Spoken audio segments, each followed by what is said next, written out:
But Charlie Coyle had a year left in Colorado. He started his career in Minnesota, then to Boston. So goes to the West, and then he's back at the East, and he's now a Jacket. And he's used around the lines, versatile guy. Everyone calls him a hard-working dude.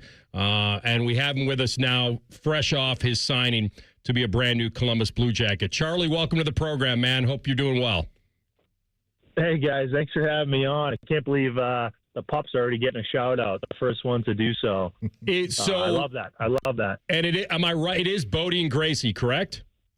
You're bang on. Okay. Bodie and Gracie. Bodie boy, Gracie girl. Yep. Awesome. Can't wait to see them and be a part of it because, years ago, and I don't know if anybody told you, so we do Hockey and Hounds every week, and Zach comes on the program. He's a dog guy.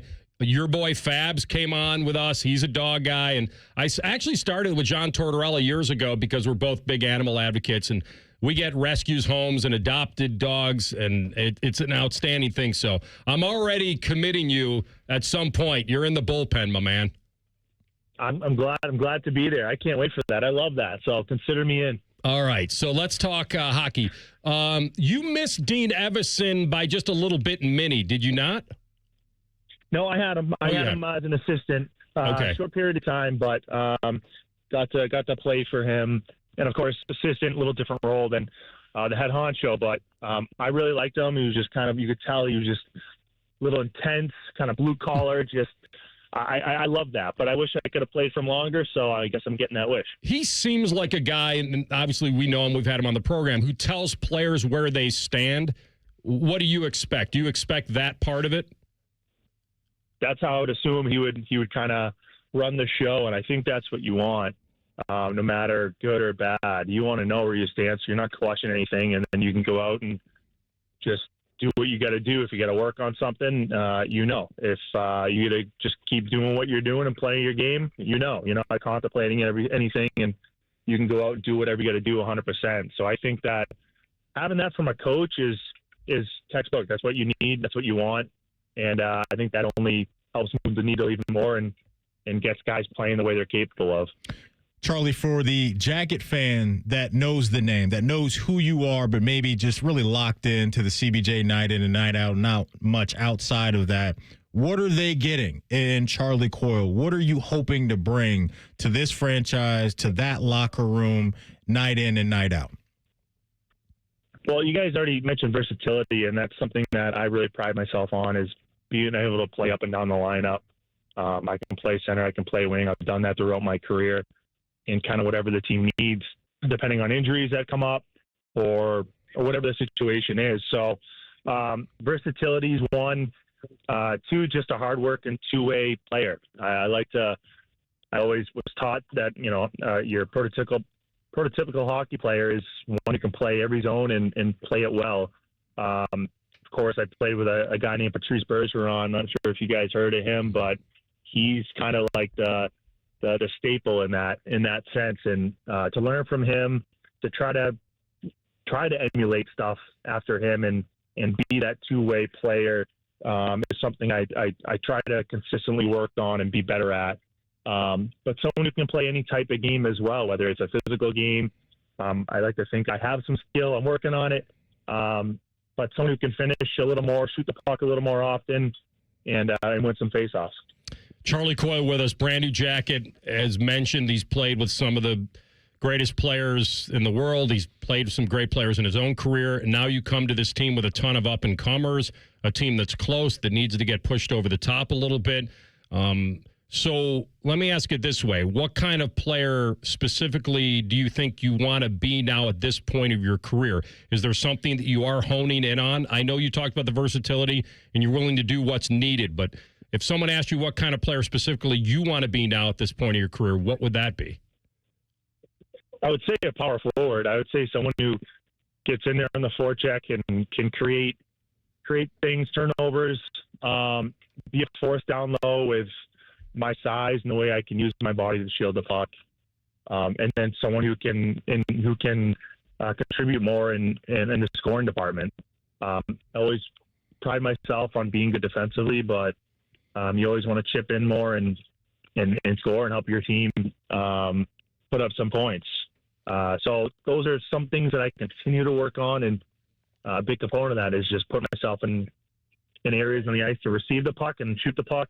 I can definitely keep working on that. That's been something I've been trying to hone in on my whole career. So last year, unfortunately, the city, the team over there had to deal with the very unfortunate tragedy with Johnny Gaudreau. And, we were in the eye of the storm of that thing right here in Columbus.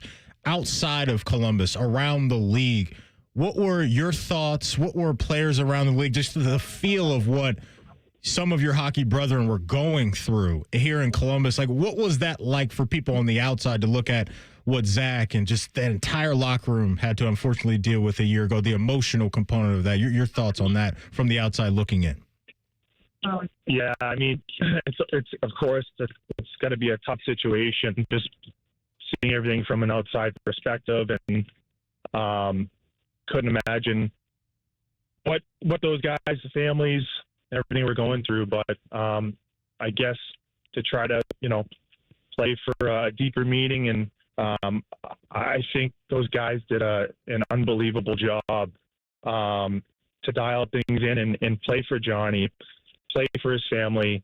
And I know they were around a lot and get to interact with them as they should. And that was something that, seeing the videos, seeing the in-game stuff, the pre-game stuff, and it was very special to watch and witness from outside. So a lot can be said for the team and those guys who, of course, go with it with everyone else, and it seems like been through a lot. And I know they're always going to play for Johnny and his family, what he brought, the kind of person he was, and the person he was raised to be.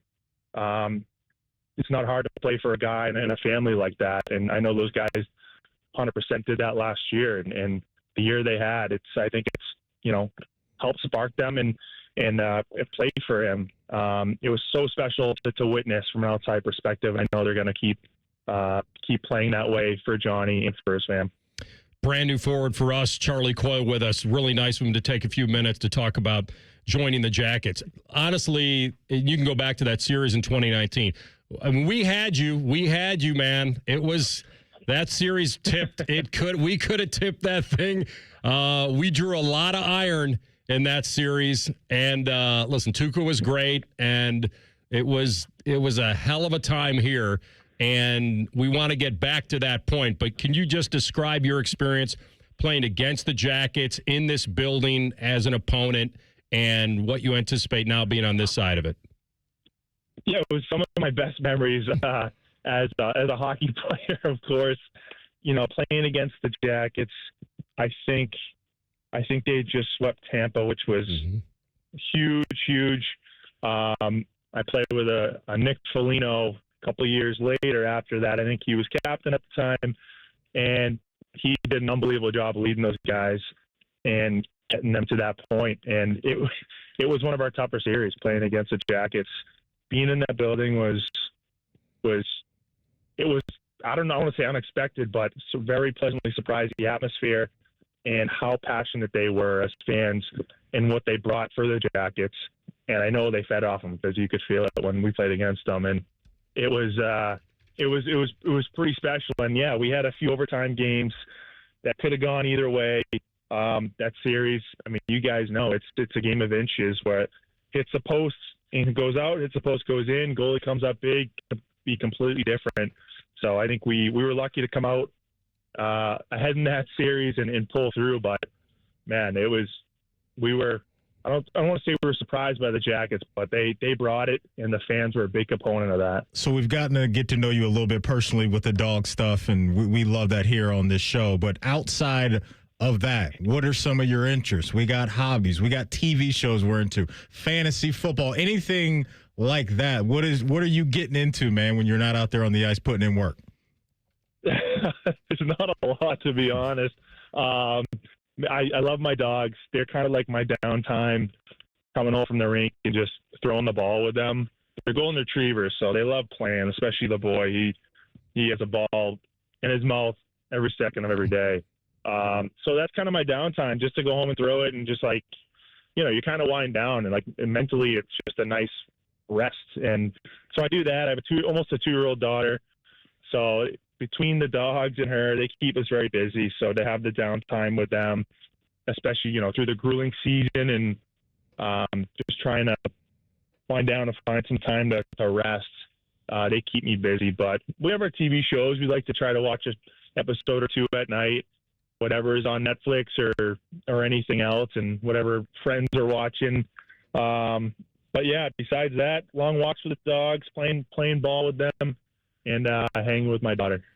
You come from a pretty famous place, and first of all, just Massachusetts in general, and then BU, of course, and Fab's just got an extension here over the weekend, so that's got to be pretty cool. But when you think about coming from a school that had Mike Ruzioni and Eichel and those guys, it's got to be pretty cool. What are your best memories growing up as a kid in that area? Yeah, it really is. I always wanted to go BU, BC. You watch the Bean Pots when you're younger, and being lucky enough to go to a few games, whether it's a Bean Pot or a playoff game, or even just a BU, BC game. It seemed like that was like the NHL when you were younger. It was that high up, and just such good memories of going into Boston and seeing those games. So that was always one of my goals, was to go to. I was always a BU guy more than BC, but if any of those schools talked to me, I would probably been pretty happy when I was younger. But I played for the Boston Junior Terriers when I was about 12, 13 years old. So I was kind of BU through and through, and they were the first school to talk to me, and I committed pretty much right away. Didn't talk to anyone else.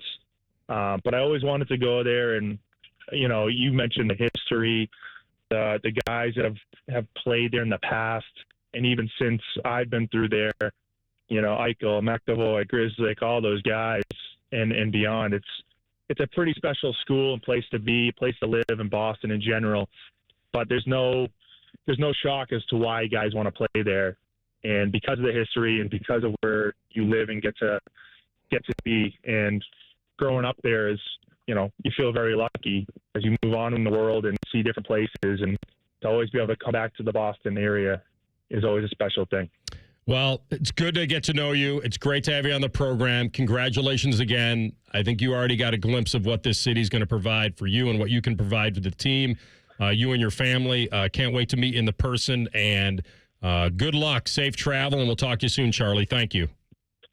Definitely, guys. Can't wait to talk to you guys down the road, and thanks again for having me on. We'll talk soon. You got it. Thanks, Charlie. All right, that's Charlie Coyle, and versatile dude, hardworking guy. Cool dude. And ready to kind of get after it. You could just hear the energy in his voice. Yep. And this is a guy that's had to keep his suitcase packed.